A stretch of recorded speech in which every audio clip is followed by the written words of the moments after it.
الحمد لله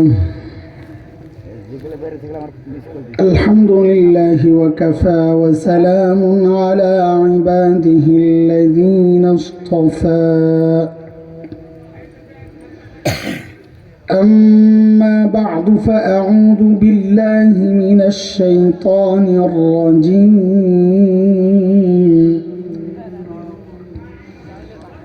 بسم الله الرحمن الرحيم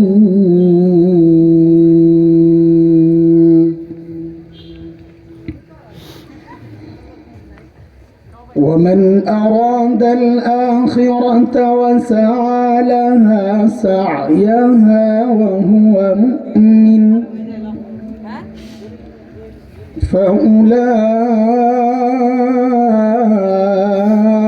فأولئك كان سعيهم مشكورا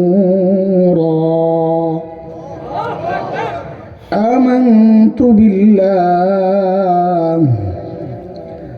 صدق الله العلي العظيم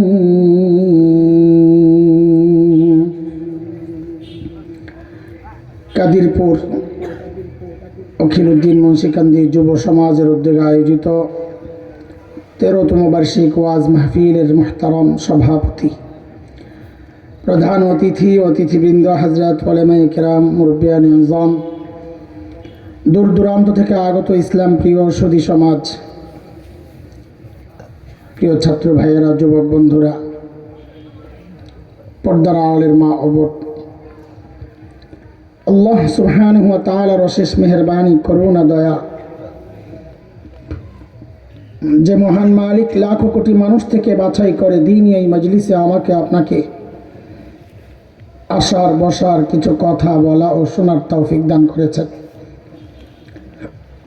সেই মহান রবের শুকরিয়া আদায় করি। জবান খুলি, প্রাণ খুলি, কালিমাতুশ শুকর উচ্চারণ করি, আলহামদুলিল্লাহ।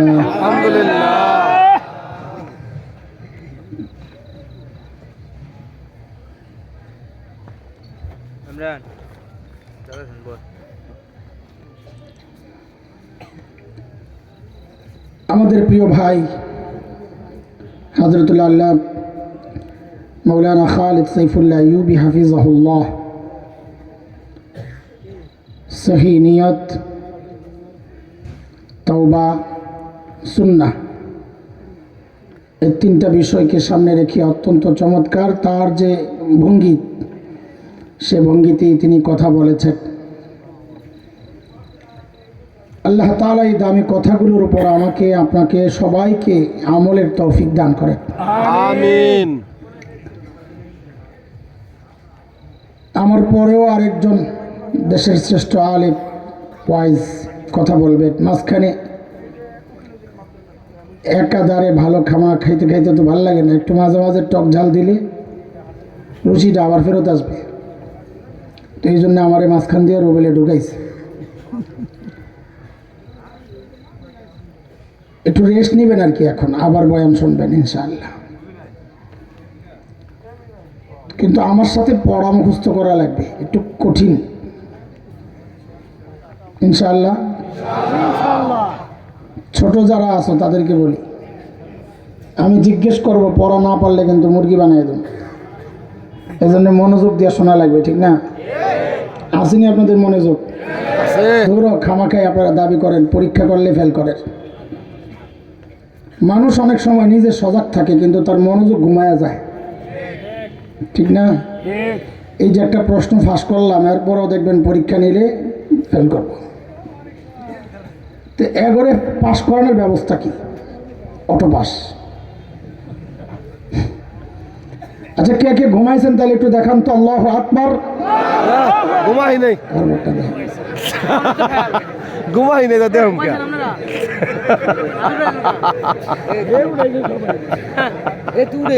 অবস্থা দেখছেন? আচ্ছা ঠিক আছে, বুঝছেন তো আপনাকে হালত। মানুষ সজাগ কিন্তু মনোযোগ কই গেছে? ঘুমের মধ্যে না, পুরা মনোযোগ সহ শোনা লাগবে কথা। হুজুগে না, হুজুগে না, হুজুরে কইছে, হুজুরে কইছে। সব ঠিক তোর মারলাম কো ঠিক কথা না বুঝাই ঠিক কাছি ঠিক এই ঠিক ঠিক করলে চলবো না, পরামর্শ করা লাগবে। ঠিক আছে ইনশাল্লাহ? ইনশাআল্লাহ। শুরু থেকেই মনোযোগ চাই আমি। দোস্ত, যে কোনো মানুষ সফল হওয়ার জন্যে, যে কোনো জায়গায়, দুনিয়ায় হোক আখেরাতের হোক, সফলতার জন্যে তিনটি জিনিস জরুরি। কয়টা? এক, টার্গেট ঠিক করা। টার্গেটবিহীন কোনো মানুষ সফল হতে পারবে না। আরে একটা সামান্য গরুও যদি আগায়া যায় তো বুঝবেন ও ঘাস দেখছে, মানে ওর টার্গেটেও আগাইছে। সেখানে সুস্থ মানুষ টার্গেটবিহীন কি করে চলে? সফলতার জন্য কয় জিনিস জরুরি? এক নাম্বার, টার্গেট ঠিক করা। দুই, সেই টার্গেট অনুযায়ী কাজ করা। টার্গেট করলাম ঢাকা যাব, ঘরে ঘুমায় রয়েছি, কতক্ষণ পরে ওইটা বলি কিরে ঢাকা তো গেলাম না, হবে? টার্গেট অনুযায়ী কাজ করা লাগবে, গাড়িতে উঠতে হবে। তিন নাম্বার, সেই কাজটাও নিয়ম মেনে করা। টার্গেট করলাম ঢাকা যাব, উঠে গেলাম গোপালগঞ্জের গাড়িতে, যাওয়া যাবে ঢাকা? কেন? নিয়ম মেনে যাই নাই। তাহলে সফলতার জন্য কয় জিনিস জরুরি? টার্গেট ঠিক করা, টার্গেট অনুযায়ী কাজ করা, সেই কাজটা নিয়ম মতো করা। এই কথাটাই আল্লাহ তাআলা বলেছেন। আমি যে আয়াত পড়েছি সূরা বনী ইসরাঈলের ওই আয়াত, আল্লাহ বলেন, ওয়ামান আরাদাল আখিরাহ ওয়াসা'a লাহা সা'য়াহা ওয়া হুয়া মুমিন ফাউলাইকা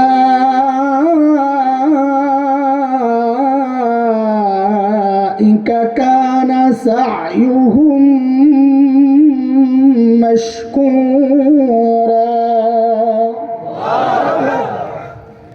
আল্লাহ বলেন যে মানুষ টার্গেট বানাবে আখিরাত, তার মানে আল্লাহ বলতেছেন আমাদের টার্গেট কি বানাইতে? ওয়াসা'a লাহা সা'য়াহা, আর সেই টার্গেট অনুযায়ী যদি সে মেহনত করে, কাজ করে, ওয়া হুয়া মুমিন, ঈমানের সাথে, আমরা বলেছি নিয়ম মেনে। তো আল্লাহ বলেন এই মানুষটা কখনো এই তিনটা কাজ ঠিক মতন করলে সে ব্যর্থ হতে পারে না। ফাউলাইকা কানা সা'য়ুহুম মাশকুরা, তাকে সফলতা আমি দিয়েই দিব। সুবহানাল্লাহ। সরল তর্জমা করলাম, ভাব।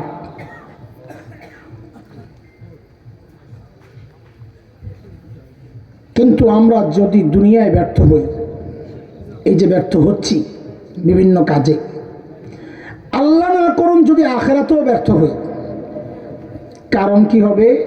কারণ হবে তিনটার কোনো একটা গন্ডগোল লাগছে। হয় টার্গেট ঠিক করি নাই, অথবা টার্গেট ঠিক করছি কাজ করি নাই, অথবা কাজ করছি নিয়ম মেনে করি নাই। মন মতো গরু একটা জবাই করে ওয়াজ করে লাইছি। সেজদা দেওয়ার কথা আল্লাহর কাছে, আল্লাহকে জায়া দিছি বাবার। সন্তান চাওয়ার কথা আল্লাহর কাছে চাইছি। আমি মাঝে মাঝে বলি এটা শয়তানের চেয়ে খারাপ, কারণ শয়তানের সন্তান লাগবে এটা সে আল্লাহর কাছেই চাইছিল। শয়তানের বাচ্চা লাগবে চাইছে কার কাছে? আল্লাহর।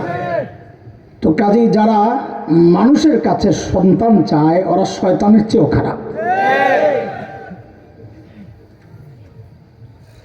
প্রসঙ্গক্রমে বলি আর কি কথাটা, আমার বড় হাসি পায়। আচ্ছা, যে বাচ্চা চাচ্ছে ও খাজার কাছে যায়া, ওই বাচ্চা কোনটা চায়? জীবিত বাচ্চা না মরা বাচ্চা? সন্দেহ পড়ে গেছে কোনটা? মরা বাচ্চা চাইবে নাকি কেউ? মাথা খারাপ? কোন বাচ্চা চাইবে? তো জীবিত মানুষ চায় সে কার কাছে? মরা মানুষের কাছে। কোন দিকে কারবারটা? এটা মাথায় আছে কিছু? বুঝেন নেই বেশটা?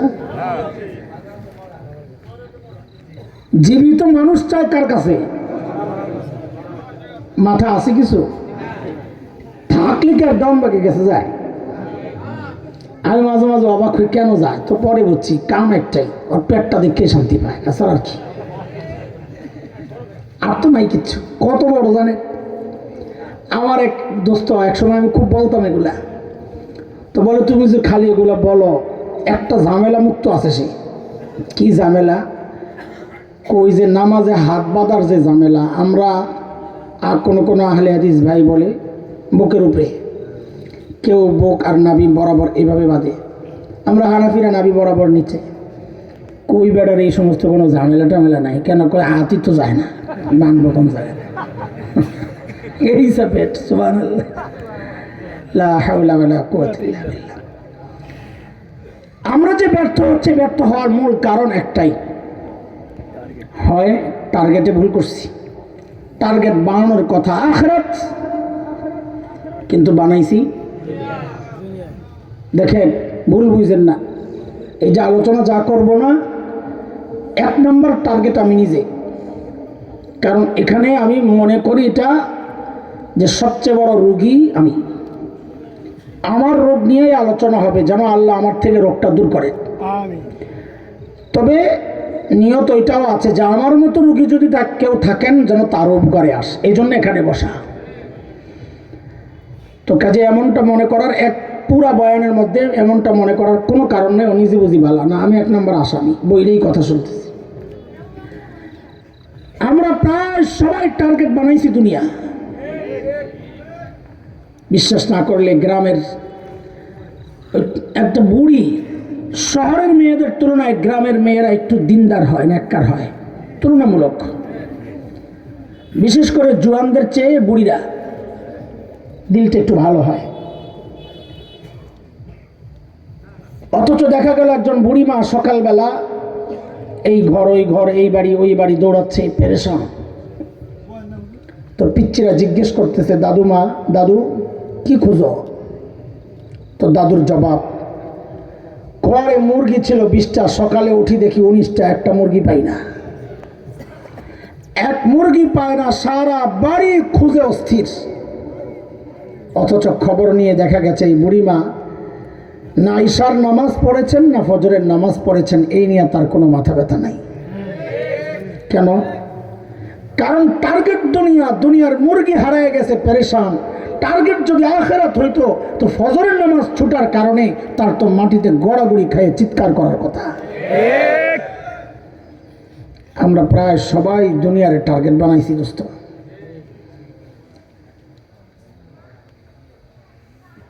বানাইছি কি বানাই নাই, এটা একটা উদাহরণ দেই, নিজেরে মিলাইয়া দেখেন, যদি মিল্লা যায় তবা করেন, বাস এতটুকু চাওয়া। কোরআনে আল্লাহ আমার যে সম্পদ এরকে তুলনা করছেন বৃষ্টির পানির সাথে। কার সাথে? এই তুলনাটা যদি বুঝতে পারেন না তো দেখবেন ইনশাআল্লাহ বুঝে যাব আমাদের টার্গেট আমরা দুনিয়া বানাইছি কিনা, না আমি পবিত্র আছি, বুঝে যাব। সূরা কাহাফ 45 নম্বর আয়াত, আল্লাহ বলেন, اضرب لهم مثل الحياة الدنيا كماء أنزلناه من السماء فاختلط به نبات الأرض فأصبح هشيما تذروه الرياح وكان الله على كل شيء مقتدرا। কার সাথে তুলনা? আমার টাকা পয়সা, ব্যাংক ব্যালেন্স, বাড়ি গাড়ি, আল্লাহ কার সাথে তুলনা করছেন? আচ্ছা আপনারা বলেন পানির সাথে, বাস এতটুকু বলেন। কার সাথে? পানির সাথে কেন তুলনা করছেন? এটা যদি বুঝে যান না তো বুঝবেন আমার দুনিয়া কখন আমার জন্যে খারাপ, আর আমি দুনিয়ার টার্গেট বানাইছি কি বানাই নাই তখন বোঝা যাবে। পানির সাথে তুলনা করার কারণটা কি? ব্যাখ্যা অনেক, কত ব্যাখ্যায় আমি ছুটব না, তাইলে সামনের কথাগুলো বোঝা শেষ করা কঠিন হয়ে যাবে। দেখেন পানি অত্যন্ত জরুরি জিনিস। আমরা কি বলি পানির অপর নাম? জীবন। আর একটু জোরে বলেন তো, জীবন। আরেকবার বলেন তো, জীবন। এটা কোরআনেরই কথা, ওয়ানজালনা মিনাস সামাই মাআ ফাহিয়ানা বিহিল আরদ, মৃত জমিনকে আমি পানি দিয়া জীবিত করি। তার মানে পানির মধ্যে জীবনী শক্তি রাখছেন আল্লাহ তাআলা। আবার বলেন তো কি জানি বলছিলেন পানির অপর নাম? জীবন। দেখি আপনারা ঘুরে যান কিনা, কিন্তু ঘুরবেন, আপনার অভ্যাস ভালো না। এই যে কয়দিন আগে ফেনী, লক্ষ্মীপুর, নোয়াখালী বন্যা হইল, অগলগে ও জীবন এটা না মুসিবত ঘুরছে। একটু আগে বারবার কইলেন পানির অপর নাম জীবন, এমনটাই মুসিবত। কারবারটা দেখেন তো, এটা হলো বুঝার জিনিস। পানির চরিত্র আল্লাহ দেখাইছেন। পানির চরিত্র হইল যে পানি এটা জরুরত, কিন্তু যখনই জরুরতের চেয়ে বেড়ে যাবে তখনই বিপদের কারণ হবে। বলে কত বিপদ? বলে যত বাড়ে তত বিপদ। ঠিক তোমার মাল সম্পদ এটাও জরুরত। মাল না থাকলে বাড়ি বানাবা কি দিয়া, জামা বানাবা কি দিয়া, খাবা কি? কিন্তু যখনই জরুরতের চেয়ে বেড়ে যাবে তখনই বিপদের কারণ হবে। কত বিপদ? বলে যত বাড়ে তত বিপদ। যার যত বেশি তার ঘুমাইতে ট্যাবলেট খাইতে হয় তত বেশি বিপদ। এটা একটা উদাহরণ, কিন্তু এটার ব্যাখ্যা অনেক আছে। আমি এটা আপাতত রাখলাম। বড়দের একটা উদাহরণ আছে বড় আজীব, ওইটা শোনে। বড়রা বলেন দুনিয়া জিফা তালিবুহা কিলাব, দুনিয়া হচ্ছে মরা জন্তু, ধরে নেন মরা গরু, যার ভোক্তা কুত্তা। খায় কে? কুত্তা। আরো জোরে কুত্তা। কুকুর আমি জানি না, বলেন কি বলছি? কুকুর কুত্তা। খোসা যখন হবে না তখন শব্দের বিকৃতি করে কইতে হয়। আপনি যদি বলেন কাককাদের, এটা খোসা হয় না, কি করতে কাউকাদের, ঠিক শব্দটা বললে কি হয় না? খোসা হয় না। খোসা যদি দিতে, আমি এটা বলি না এই কাউকাদের, আমি বলি খোসা যদি দিতে হয় শব্দ বিকৃতি করতে হয়। তো এবার বলেন মরা গরুর ভোক্তা। এবার ঠিক আছে, মরা গরু খায় কে? আরো জোরে বদব বসাবার পরে ঘুরে যান। মাদারীপুর মরা গরুর শোকেনে খায় না, এই যে এখন আবার কয় না। আরে আসে না সেটা পরে আবার কয় নাই, খায়নি সেটা কর। মরা গরু শিয়ালে খায়নি, মরা গরু শিয়ালও খায়, কুত্তাও খায়, কুকুর কুত্তাও খায়, শিয়ালও খায়, শকুনেও খায়। দোষ খালি কুত্তার। ঘটনা কি? বলে শকুনের জন্যও হালাল, শিয়ালের জন্যও হালাল, কুত্তার জন্যও হালাল। কিন্তু কুত্তার মধ্যে এমন কিছু খারাপ স্বভাব আছে যে স্বভাবগুলোর কারণে কুত্তা আসামি হয়ে গেছে, বাকিগুলা আসামি হয় নাই। মানে কুত্তার মধ্যে কি এমন দোষ একটু বুঝেন আপনারা। বলেন তো শকুন মরা গরু কখন খায়? রাতে না দিনে? দিনে। রাতের বেলা তাল গাছের মাথায় বসে বসে জিকির করে। তা আবারও বলেন শকুন মরা গরু কখন খায়? বোঝা গেল শকুনের মরা গরু খাওয়ার একটা টাইম টেবিল আছে। শিয়াল মরা গরু কখন খায়? রাতে না দিনে? রাতে। রাত্রে। বোঝা গেল শিয়ালেরও মরা গরু খাওয়ার একটা টাইম টেবিল আছে। এবার বুঝে শুনে বলেন তো কুত্তায় মরা গরু কখন খায়? দিনেও খায়, রাত্রেও খায়। আমি যা বলি অমনি বলেন, যখন পায় তখন খায়, তখন খায়। যখন পায় তখন খায়। বোঝা গেল কুত্তার মরা গরু খাওয়ার কোনো টাইম টেবিল নাই। বড় বর্ণের মানুষ, তুমি দুনিয়া কামাও, কোনো সমস্যা নাই, কিন্তু রাত নাই, দিন নাই, 24 ঘন্টা খালি দুনিয়া দুনিয়া দুনিয়া। নামাজ নাই, রোজা নাই, জাকাত নাই, তাসবিহ নাই, তাহলিল নাই, তিলাওয়াত নাই, মা বাবার খবর নাই, সন্তানের খবর নাই, এমনকি কোনো পোড়া কপালের বউর খবর নাই। সারাদিন শুধু দুনিয়া দুনিয়া দুনিয়া। বোঝা গেল তোমার মধ্যে আর কুত্তার মধ্যে কোনো পার্থক্য নাই। আপনি টার্গেট দুনিয়া কিনা এই উদাহরণ থেকে বুঝেন। যদি দেন খালি সারাদিন দুনিয়া বিশাল এক রয়েছেন তো বুঝবেন টার্গেট কি? কুত্তা। বুঝে শুনে বলেন তো, শকুন মরা গরুর হাড্ডি খায় না গোস্ত খায়? গোস্ত খায়। এই জন্যই তো হ্যাঁ আসামি না, গোস্ত খাওয়ার জিনিস খায় তো দোষ কি? শিয়ালও মরা গরুর গোস্তই খায়। কন্ত দেহি কুত্তায় কি খায়? হাড্ডিও খায়, গোস্তও খায়। যেটা পায় সেটা খায়, গোস্তও খায় হাড্ডিও খায়। এই জন্যই তো হ্যাঁ আসামি। গোস্ত খাওয়ার জিনিস ওইটা খায়, খায় ভালো কথা। হাড্ডি তো খাওয়ার জিনিস না, ওইটা কেন খাইতে চায়?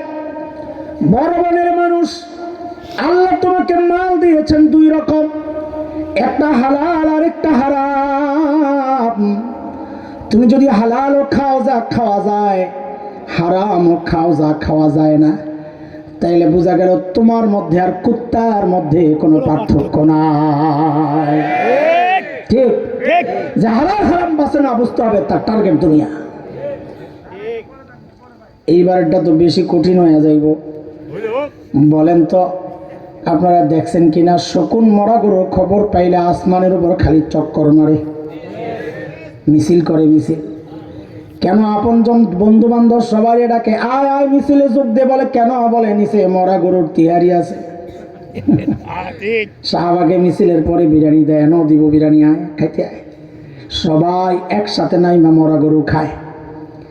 শিয়াল তো মাগরিবের পর থেকে ডাকা শুরু করে, মরা গরুর খবর পাইলে হুক্কা হু হুক্কা হু, খাওয়ার পাইছে জলদি হো।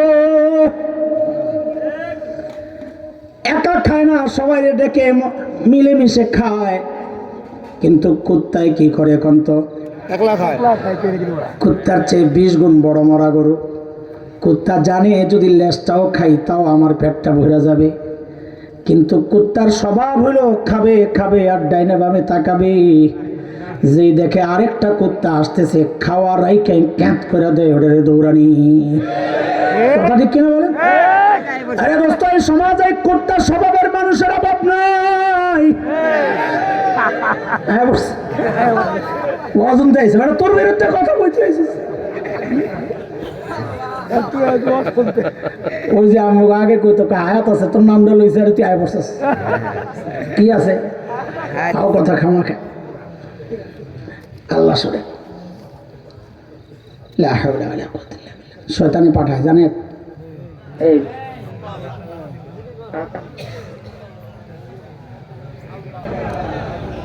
কারেন্ট গেলে আর আসলে দুইটা সুন্নত থেকে আমরা বঞ্চিত হই। গেলে জিকির করেন, জিকির করেন, রাখেন না। আসলে এসে এসে গেলে পড়তে হবে সুন্নাহ, ইন্না লিল্লাহ বলেন। জিকির করেন পরে, আগে সুন্নাহটা আদায় করে এলো। কারণ গেলে কি বলতে হয় না? জিকির করেন। কারেন্ট যাওয়ার পর জিকির, এটাই হলো সুন্নত। কি বলেন? হাদিস আসছে, আম্মা জান আয়েশার বর্ণনা। আসলে কি বলবো? আলহামদুলিল্লাহ। আরে ভাই বন্ধুরা, বলছিলাম এই কুত্তার স্বভাবের মানুষ এই সমাজে অভাব নাই। বাবা মৃত্যুবরণ করেছে, বড় ভাইয়ের কাছে বাবার রেখে যাওয়া সম্পদ। ছোট ভাই আসছে, ভাই আমার অংশটা আমারে বুঝাইয়া দাও। এমন জালেম বড় ভাইয়ের অভাব নাই, ছোট ভাইরে দেয় দৌড়ানি। বোন আসো, ভাই আমার অংশ আমারে বুঝাইয়া দাও। বোনকে দেয় দৌড়ানি, ফুফুকে দেয় দৌড়ানি। এমন জালেম ভাই ভাতিজা সমাজে আছে না নাই? ও কাউরে ভাত দিতে চায় না। যদি এমন লোক পাওয়া যায়, বুঝতে হবে ওর সাথে আর কুত্তার সাথে কোনো পার্থক্য নাই। কুত্তা যেমন নিকৃষ্ট, অনিকৃষ্ট, খাবার যেমন মরা গরু, ও যে দুনিয়া কামাইতেছে ওইটাও এরকম নাপাক, গান্দা, ময়লা। এটা খায়া জান্নাত কামানো যাবে না। দেখেন, এখানেই সাহাবীদের সাথে আমাদের পার্থক্য। সাহাবায়ে কেরাম দুনিয়া কামান নাই, ওই সাহাবায়ে কেরাম দুনিয়ার কাজ করেন নাই। করছেন না করেন নাই? ব্যবসা করেন নাই? খেজুর বাগানের পরিচর্যা করেন নাই? করেছেন। আখিরাতের কাজও করছেন, তাই না? আমরাও দুনিয়ার কাজ করি, আখিরাতের কাজও করতেছি। এই যে 2 বছর আগে উদাহরণটা বলছিলাম, হযরত ইয়াহইয়া মাহমুদ সাহেব হুজুর ছিলেন তখন। পার্থক্য কি? এখনকার বাচ্চারাও লেখাপড়া করে, আমরাও করি। পার্থক্য কি? আমরা লেখাপড়া করছি, ফাঁকে ফাঁকে খেলছি, আর এখনকার বাচ্চারা চায় খেলবে, ফাঁকে ফাঁকে পড়বে। ঠিক সাহাবীদের সাথেও আমাদের পার্থক্যটা এখানে। আমরা সাহাবায়ে কেরাম করতেন আখিরাতের কাজ, ফাঁকে ফাঁকে করতেন দুনিয়ার কাজ, আর আমরা করি দুনিয়ার কাজ, ফাঁকে ফাঁকে করি আখিরাতের কাজ। শেষ হয় নাই। সাহাবায়ে কেরাম যেই দুনিয়ার কাজটা করতেন সেটাও সুন্নত তরিকায় কইরা ওই কাজটারও ইবাদত বানায় ফেলতেন।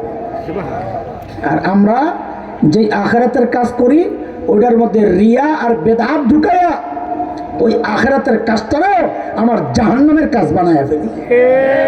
আচ্ছা, ঠিক কিনা বলেন? এটা আমাদের একটা মৌলিক ভুল। আজকে 3টা মৌলিক ভুল নিয়ে কথা বলবো। 1 নাম্বার টার্গেটের ভুল, 2 নাম্বার মেহনতের ভুল। মেহনতের ভুলটারে আবার 2 ভাগ করবো ইনশাআল্লাহ। এই মূল 3টা মৌলিক ভুল নিয়ে আজকে কথা বলবো, যে মৌলিক ভুলগুলোর কারণে আমরা সফলতা পাই না দুনিয়ায়, আল্লাহ না করুন যদি আখিরাতেও না পাই। কারণ এটাই হবে যে আমরা প্রায় সবাই এই মৌলিক ভুলগুলো করতেছি। এর মধ্যে 1 নম্বর মৌলিক ভুল হচ্ছে টার্গেটের ভুল। বলেন তো, মৌলিক 1 নম্বর ভুল কি আমাদের? কিসের ভুল? টার্গেট বানাবো আখিরাত। বলেন, টার্গেট বানাবো আখিরাত। আচ্ছা, রাত দিন মিললে ঘন্টা কয়টা? 24। একটু খেয়াল করে শুনেন তো কথাটা, কয়টা? 24। আপনি যদি এর অর্ধেক দুনিয়ার কাজে, অর্ধেক আখিরাতের কাজে লাগান, তাইলে অন্তত বলা যাবে যে 2টাই আছে। কিন্তু যদি আপনার আমার 13 ঘন্টা দুনিয়ার কাজে আর 11 ঘন্টা আখিরাতের কাজে, তাইলে তো দুনিয়া বেশি না? বিপদ কিনা কম?